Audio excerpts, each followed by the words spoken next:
Assalamu alaikum everyone. I hope that you are all fine. I am Asfia Shahid from SLS Montessori and High School. In this video, we are going to study Chapter 1, Cells, Tissues and Organs.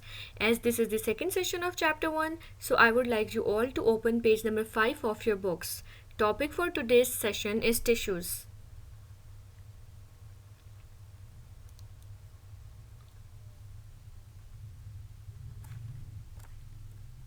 By the end of this session, students, you will be able to learn the definition of tissues, function of tissues, two main divisions of tissues, examples of plant and animal tissues. Plants and organisms are made up of large number of cells. Cells of the same type group together to form tissues. A living tissue is made from a group of similar cells which all work together to do a specific job.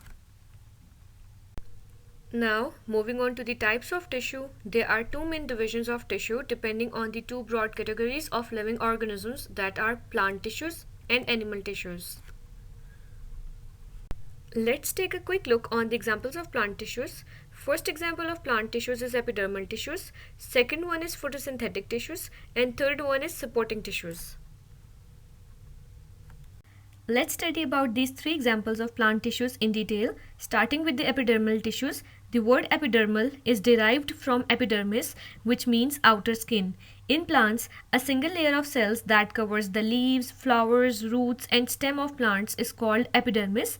Therefore, the tissues that form the outer layer of plants are known as epidermal tissues. They are made up of sheets of flattened cells. Flattened cells mean flat cells. These tissues are usually found on the surface of leaves and other parts of plant. Epidermal tissues provide protection to the plant from damage under any circumstances, for example, during thunderstorms. These tissues prevent plants from drying out because this outer layer does not allow water to dry out quickly.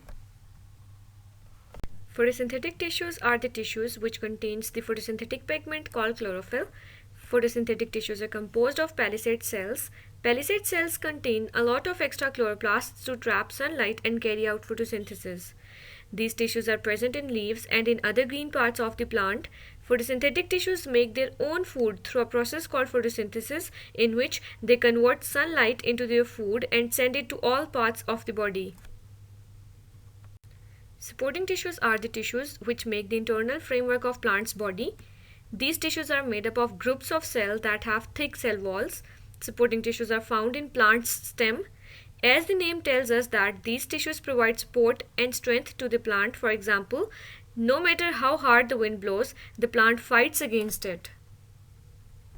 Let's start the second division of tissues, which is animal tissues. There are three examples of animal tissues which we will study in detail: epithelial tissues, muscle tissues, nerve tissues.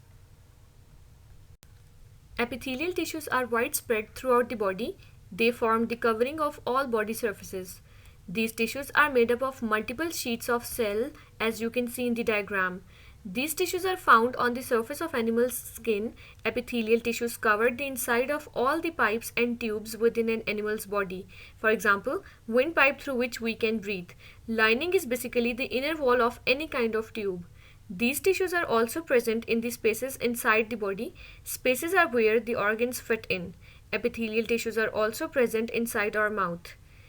These tissues protect all the structures underneath. Other than protection, they perform variety of functions, for example, secretion, absorption and excretion, etc. Sweating is the example of secretion. Muscle tissues are the soft tissues that compose of muscles in animal bodies. These tissues are made up of bundles of muscle cells. Muscle tissues are present in limbs. Limbs are basically legs and arms.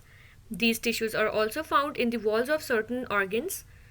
Function of muscle tissues is to help in movements with the help of extension or contraction of limbs. As you can see the diagram on your screens, there are three types of muscle tissues. The first one is cardiac muscles, which are present in heart. These muscles help heart to contract and relax in order to regulate the blood flow. Second type of muscle tissues is skeletal muscles. These muscles are directly or indirectly attached to bones. Skeletal muscles provide support and movement. Third type of muscle tissues is smooth muscles. These muscles are usually found in the walls of hollow organs such as stomach, intestines, etc. Smooth muscles contract slowly, but these are the strongest muscles. For example, smooth muscles present inside the walls of intestine contracts to push the undigested food through the body for excretion. Nerve tissues are the main tissue component of the nervous system and are made up of nerve cells. The nervous system controls and regulates the bodily functions and activity. The nerve tissue is a network of nerve cells and spread all over the body. These tissues are present in brain and spinal cord. The main function of nerve tissue is to carry messages from brain to all parts of the body and vice versa. They are responsible for coordinating body activities. This is all for today's session. I would like you all to please give a thorough reading to page number 6 and 7 as we will study these pages in the next session. I hope you have understood the lecture well. Thank you for listening.